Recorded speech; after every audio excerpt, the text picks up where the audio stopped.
Cheddar Boy. Cheddar Boy. Cheddar Boy. Cheddar Boy. Say it one more time. Cheddar make it better. Who you got featured? All Detroit artists. All Detroit? All Detroit. No major cast? Yeah, we all major. Well, you know what I mean, man. We major, man. Do it slow motion.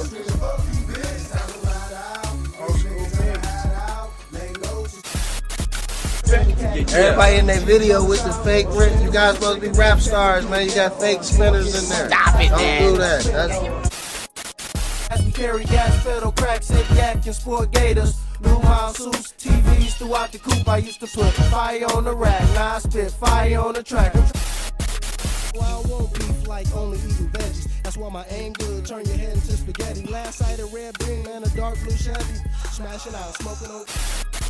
The agreement, you know what I'm saying? They came out with their little Cheddar Boy album, but it was all love until they thought that was a little bit bigger than us. It was like, boy, would you do a remix, a song to put on to get blow with a free bitch? My phone won't stop ringing, juice won't stop gleaming.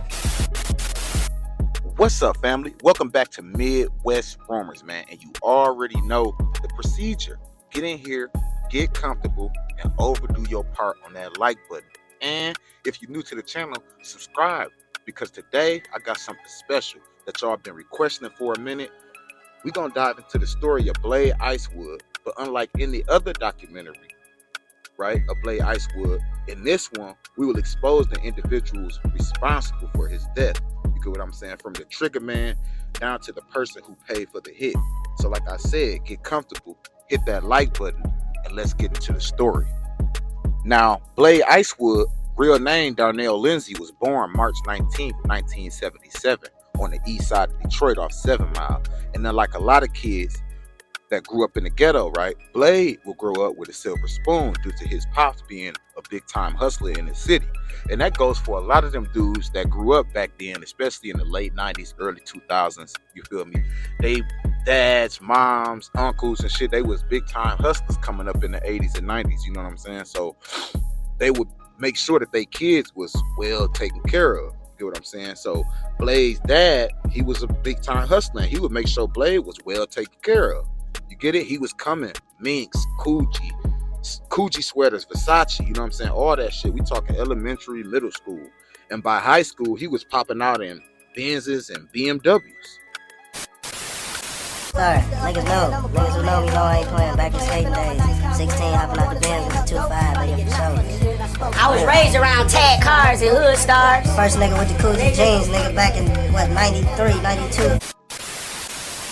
I mean, how many young dudes you know, young black men you know that was popping out in middle school, high school, jumping out of BMWs and Benzes and shit like that?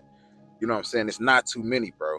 It was obvious that by high school, he had been given the game by his pops, because by 16, he was knee deep in the streets and had built his own reputation in the city. You get what I'm saying? He used to pull up to St. Martin, DePorres High, tripping, you feel me?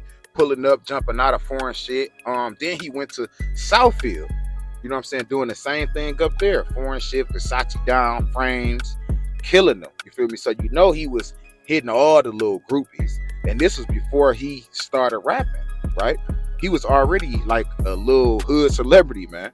This was around the time you could have fun in Detroit without dodging bullets. You had a lot of parties at Belle Isle, you feel me, at Legends, River Rock. You know, the city was still dangerous, but you had more hustlers than you had wannabe killers running around, you feel me? So the parties used to be live, and all the big time dope boys used to step out and show off, man. You had dudes around that time like Jesse James, G-Rock, Juan, Old Dollar, Brick, Blade. I mean, all these boys was well-known bag movers around that time, you feel me, in the city. And they was all in their own little areas, but like I say, the music would bring them all together in unison eventually, because in the mid-90s, Blade would decide to start rapping when he met up with Street Lord Juan, because Juan was the first one to start rapping. Juan was the first one that really would start getting money. You know what I'm saying? He was getting more money than all of them boys. He had a real plug. But yeah, Juan was getting money before we was, so he used to come through and kind of like shit on us a little bit, in a good way. You know what I'm saying? So Then I introduced them. That's where the rapping came from. Because Juan was rapping, I introduced him and Blade to each other, and they just latched on, and it was just, you know what I'm saying, from there. And G-Rock, right? He another dude that was getting money over there in the city around that time. He knew Blade, you know what I'm saying? They had went to school together, but they wasn't really that cool, you feel me, until later on. G-Rock would be the one that would introduce Blade to Street Lord Juan. And like I say, Juan was the first one rapping, and he would get Blade to join a rap group called BFI, you feel me, Best Friends Incorporated, and they would start working with each other musically and in the streets, because they both, like I say, allegedly had a real bag moving. So they would join forces and start taking over everything, bro. Now this would lead to a big time dope boy named two dope boys actually, Ya and No Dollar, you feel me. They was getting some real money in the city, you feel me, and they wanted to kind of start their own record label called Big Block Records, you feel me. They wanted to bring together like all the dope boys, all the street niggas who had talent and who knew how to rhyme. They wanted to put them all together and create kind of like a super group, because this would, you feel me, expose the culture, the raw culture of the streets in Detroit. Because at that time, you didn't have too many raw street artists. You get what I'm saying? So they would eventually get everybody together, and that's how the Street Lords was formed. You had Blade, Vito, Juan, O'Dollar, Yacht Brother Brick was well known. He was a well-known hustler in the streets, you feel me. He was getting money too, and he was locked in with Jesse James. You know, Jesse James from over on Joy Road, he was getting money over there. So him and Brick had locked in, and Brick had got Jesse James around, you know what I'm saying, the Street Lord guys, you feel me. And then that's how he joined. And then later you had guys like KDZ, Rook, you feel me. They always get money in the streets. They later joined the Street Lords as well. And bro, when they dropped, they took over everything, bro. They took over the city, literally. And this was before they even had an album out. These boys had the star power, the money, and the street credit. You feel me? That's a recipe for success when it comes to hip-hop music, right? And the people would love it. Blade would go on to drop Come Roll with a nigga and would light the streets on fire, bro. Bought out records, Cheddar Boy on the necklace. I roll with my niggas, get high with my niggas, count stacks with my niggas, fuck hoes with my niggas. So come roll with a nigga, get high with a nigga, count stacks. This will be put on the album Rollies Don't TikTok, released in 1999. Around the same time, Rock Bottom had dropped Alligator City, which is one of Detroit's like top soul independent albums in history, right? They had a hard couple songs, bro. Right, they didn't really produce a lot of music like the Street Lords, but they still got a lot of shit out, bro. You know what I'm saying? And one of my favorite songs was that Gated Up, that Roll With Us was hard as hell. One of my favorite artists over there was Big Hurt, right? And he had a song called Living the Life. That was like the first song I heard by him. Man, that shit was cold. Push Raw and Saginaw, Soul Stones and Flint. My next tail was tapped, so I got a phone from Sprint. I run the streets with a shiesty crew, leaving cats in ICU. The next victim. But anyway, they would have a little rap beef with the Street Lords, but it didn't go too far, you know what I'm saying, outside of music, because they were two rap groups that was buzzing in the city around that time. So, you know, egos would clash and they would start shooting little disses back and forth, but it wouldn't really be nothing serious, you feel me, outside of some rap shit, a couple fades. But around this time, you will also have the formation of the East Side Cheddar Boys, which was formed by Wipeout, you feel me, real name Antonio Cadell Jr. Cheddar Boy, Cheddar Boy, Cheddar Boy, Cheddar Boy. Say it one more time. Cheddar make it better.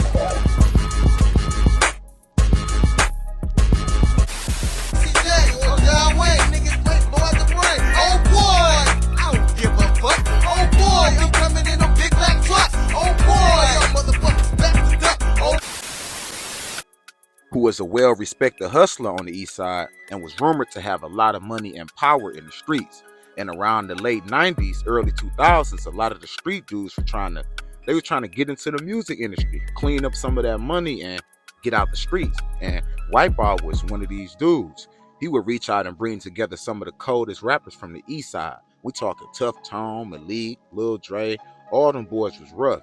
And at the beginning, they didn't really know what to call themselves as a group, But after Jesse James advised them they should use the name Eastside Cheddar Boys, they would adopt the name, you feel me, and would begin to release music.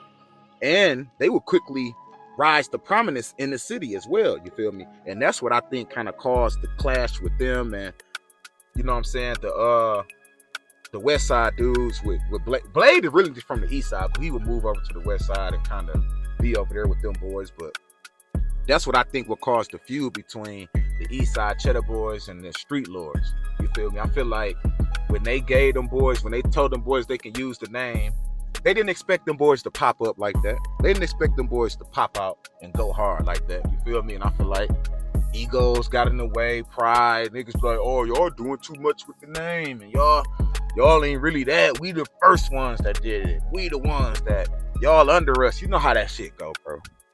Cheddar Boys, that originated from the 7 Mile Evergreen Hood. My man Freaky Red and wildest young nigga we ever was. Running around Cheddar Boys. That's dope. We was that nigga getting cheddar, so fuck it. We the Cheddar Boys. We wasn't thinking about no goddamn rap. I just knew how to rap. You know, I took the Cheddar Boys and we been turning them into the Street Lords. The Street Lord Cheddar Boy original, that's me. All that bullshit everybody talking about, they came from here, that's where it come from. And whoever don't like it, fucking holler at me. And you know what I'm saying, we put it together, made an agreement, you know what I'm saying, they came out with their little Cheddar Boy album, but it was all love until they thought that was a little bit bigger than us, you know, trying to go against it, you know, but shit, you know, it's all love, you know, white, nigga, you my man, nigga, we down their family, dude, it's always gonna be love, but man, yeah, it is what it is, pimp. But anyway, like I said, they would really start rap beefing, you feel me, and in 2004, Blade would drop Boy With You, Boss Up and Get This Money, and would take over Michigan rap scene once again, even creating a dance that would have everybody and their mama doing it, bro. Better boss up and get this money. The clicks copping chinchillas, but still got old school mix. And when the spot get high, we set up shop in another hood, coming with the lowest ticket, so it's all. You ain't no obstacle. That whole shit the reason that you probably copping slow. They want walk like me, talk like me, no. I got some hot shit for your ass. They want walk like me, talk like me. The song is probably one of the most iconic rap songs to ever come out of Detroit. You feel what I'm saying? But the city will only be able to really enjoy that for a small time, because they would be hit with a tragedy just months later. And they would lose one of the most prominent rap figures in the city, bro. You know what I'm saying? And this would be the murder of Wipeout, who was brutally gunned down in September 18th, 2004, outside of a club on Woodward and John R. over one of his young dudes basically taking someone's jewelry. And a lot of people would think he was killed because of the rap beef, but that wasn't the reason, bro. This was a whole different situation. You feel what I'm saying?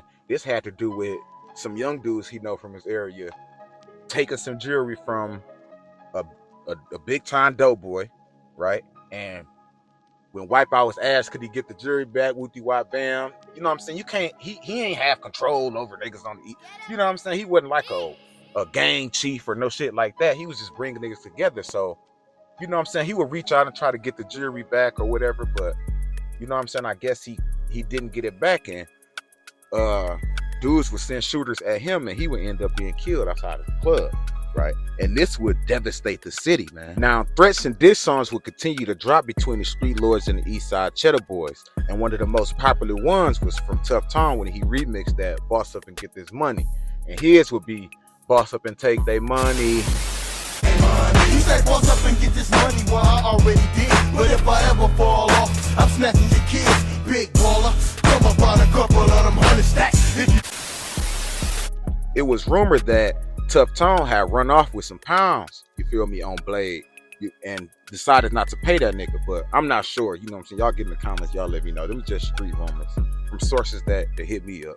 Anyway, a hit will be put on Blade around this time, and a well-known killer from Detroit, known as Lil Larry, was the one allegedly hired to take him out. Now, who hired Lil Larry? We gonna get to that, bro, because at first people believed that Blade was killed for the Wipeout situation, right? And the East Side beef, but that wasn't the case at all, bro. Blade was allegedly backdoored by one of his own people. Now, Lil Larry, if you not hip, is a legend in the streets of Detroit, bro. You feel me? He was known to be a brutal hitman, bro, with multiple bodies under his belt in the city, man. It was said that he had popped the nigga then, right? After he popped dude, he fled the scene and got a call that dude wasn't dead. He would turn the car back around, bro. Go back to the scene, the ambulance out there trying to save dude. He would blow at the ambulance people, bro. They'd get in that joint and pull off, and he would run up and finish the victim off broad day, man. Bro was a monster, and he was one of the dudes in the city that was known to come get you if that paper was right. It's even alleged that he was one of the people that caught Blade and popped him the first time. Well, according to documents, it was a dude that was with Lil Larry that shot Blade the first time when they hit him 7 times, because they would be bragging about it in the barbershop. You know what I'm saying? About how they hit him 7 times with a K, but all of that. But Blade would survive and would go on to drop a diss song disrespecting Wipeout and the dudes on the east side, because he thought the hit had come from that side, when in all actuality, the motherfucker who sent the hit was probably standing right next to him. Plus, you won't see old Feezy, neither with that other nigga. I ain't saying no names. I was laughing that night your little boss got flame. I was growing on the chokers, banging sounds in the range. Niggas walk again. That's fucked up with them niggas that shot me up. They mans will never talk again, speak again, breathe again. 7 times with a K, and still here to see another day. That's why he said in the song, I was laughing the night your little boss got flamed. You feel what I'm saying? He was talking about Wipeout being killed. You get me? But anyway, after this, Blade would be caught again at a car wash by Lil Larry allegedly, and would be shot multiple times with a .45 caliber pistol at close range. This time, Lil Larry would make sure the job was done. You feel what I'm saying? This would send shockwaves through the city of Detroit, losing 2 of their main music pioneers in less than a year, man. And then once they locked Lil Larry up for the murder, everybody assumed the hit came from the east side because Lil Larry is from the east side. You know what I'm saying? Then Blade had the whole beef, so people was just chalking it up as some east side dudes might have sent the hit. But according to my sources and research, it was definitely a backdoor, man. You feel me? And the person behind it was Street Lord Juan. And this came from multiple sources. And at first, I was like, no way. But after Jesse James got on video and said this, I felt like it may have been some truth to what I've been told for these last couple months.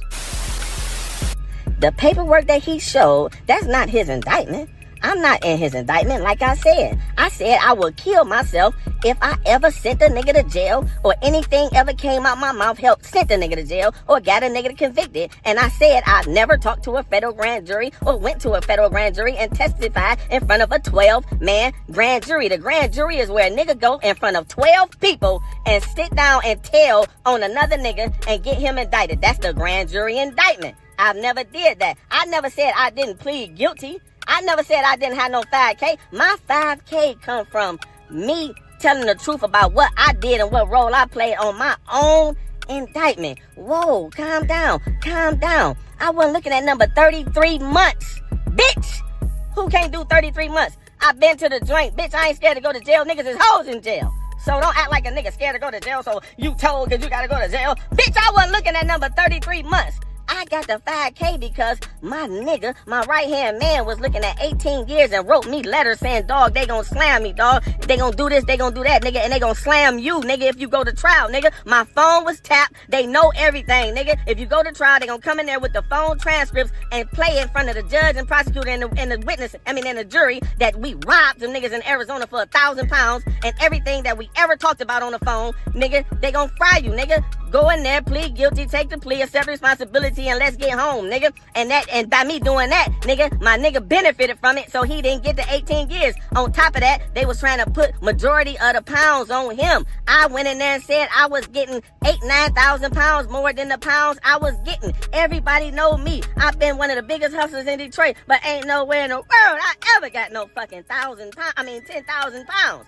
Nigga, I did that for my nigga. Nigga, I ate that one, nigga. And for doing that, my 33 months got cut down to 18, nigga. I ain't do that shit for no hoe shit or for scared of going to jail or because I'm working with no prosecutor. Nigga, like I said, this nigga showing paperwork with some names there up top. Nigga, only person I know up there is Rook. nigga. I don't know why he showed that, nigga. And the date on the shit when he showed with them niggas' names was February the 3rd. I was in the county then. I didn't go in there and plead guilty and accept my responsibility and do what I just told y'all about till motherfucking May, nigga. So that's bullshit. The nigga playing mind games with you. But hold on.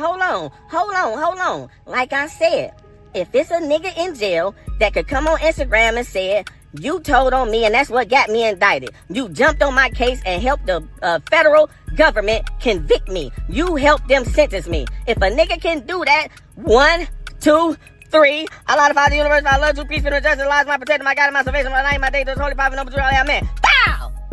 That's what I do. But that ain't what the fuck I did, bitch. Y'all looking at the 5K one and y'all going crazy. Hold on.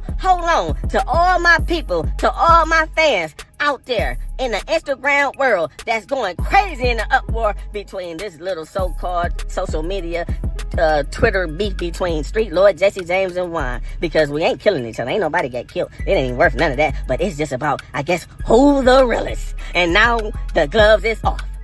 Me going in there and tell the truth about everything I did and helping my nigga not get 18. My nigga bricked my right-hand man since I've been 12 and he been 8. So he wouldn't get slammed. Nigga, a Bobby Smurda move damn near.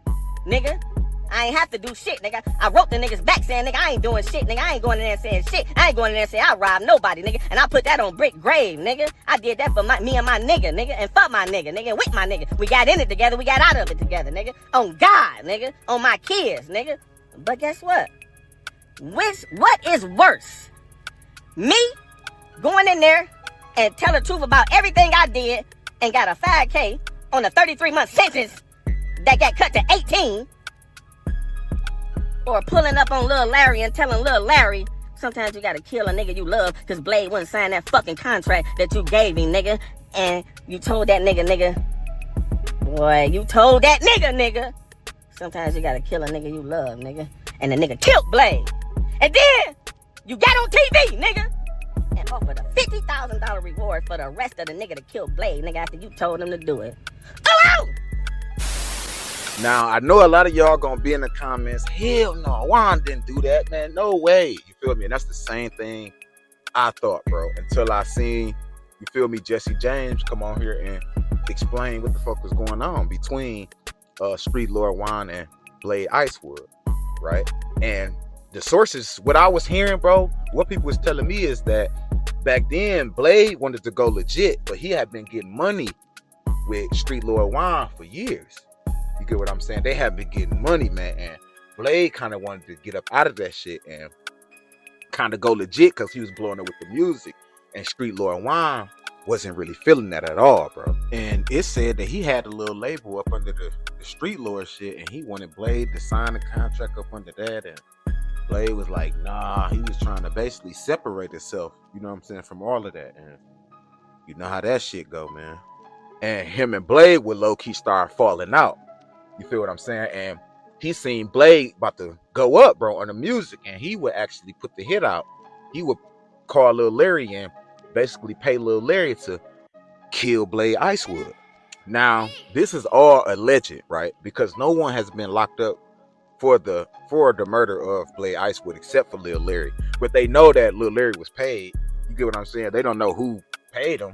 You feel me? Every documentary I watch, nobody knows who paid him or nobody know who put the hit out on Blade. They always insinuating it's some East Side dudes that did it, when in all actuality, bro, like I said, from the sources I got and watching this Jesse James video, I'm like, damn, you feel me? I guess niggas wasn't lying, because when somebody inboxed me that, bro, I'm like, bro, what the hell? Hell no. You know what I'm saying?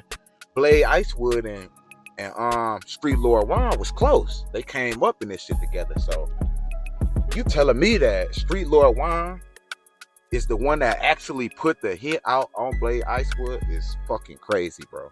You know what I'm saying? And I feel like if I didn't hear Jesse James say it, you feel me, and basically back up that theory, I would have never came out and said no shit like that. Even though, like I said, Street Lord Juan was one of the first ones that was getting some money, and he was really getting money. You get what I'm saying? Like, he had more money than most of them dudes in the Street Lords. You feel me? He put a lot of them dudes in position. You feel me? So, and then, you know, the rumors around Street Lord Juan's name, Like, he was brutal in the streets. Like, he'll get you touched, your family touched. Like, this ain't no secret. You feel what I'm saying? But I still didn't think that I didn't ever think that he'd get something done to Blade over, you know what I'm saying? Blade kind of wanted to lead the game and kind of go legit. You feel what I'm saying? Like, that's crazy, man. Street Lord Juan. Yeah. Before I met him, I used to just hear about him all the time. It was just like the stories I would hear was like fucking Pablo Escobar. Just the stories I would hear would just be like, oh man, he tortured the family to death. He saw the grandmother's arm off. Hell nah, they screaming for who? Ran through the crowd stunned, can't believe it is true.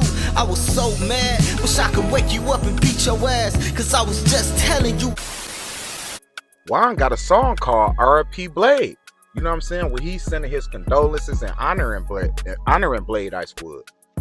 You feel me? So, you know, I'm like, oh hell no, ain't no way he could do no shit like this. When I got the initial messages is what I'm saying. When the first couple people was like, man, you want to know what really happened to Blade? Whoop, whoop, whoop. You know, Street Lord Juan did that. Like, what the hell? Hell no. You know what I'm saying? Like, all of this shit going through my mind. Like, they close, nigga. Street Lord Juan is one of the people that really held Blade down. You know what I'm saying? Like, we need a reliable source, a real reliable source for me to put this shit out. You know what I'm saying? So, when somebody finally sent me the video of Jesse James saying it, I'm like, damn. So I guess Street Lord Juan is a ruthless motherfucker. You know what I'm saying? Allegedly. Like I said, this is all alleged, man. We don't know if this is true. Jesse James could just be lying, for all we know. He could be lying. The sources that's telling me, they could just be mistaken. Like, we don't know if this shit true or not. You feel me? This is just all coming from the streets. Hey, this make you think about that song So Far Gone from back then. How I go sitting at the table counting up, bagging all that work. If only niggas knew what I was thinking about. You know what I'm saying? Nigga think about a back door. You know what I'm saying? What do you say? 100 million in cash. Would you kill for it? Shit, me too. You know what I'm saying? Like, hey man, I don't know if them was just lyrics. He might have been telling the truth, but like I say, man, this is all alleged, right? $1 million in cash, would you kill for it? Yeah. Me too, sitting at the table bagging all that work. If niggas only knew what I was thinking about.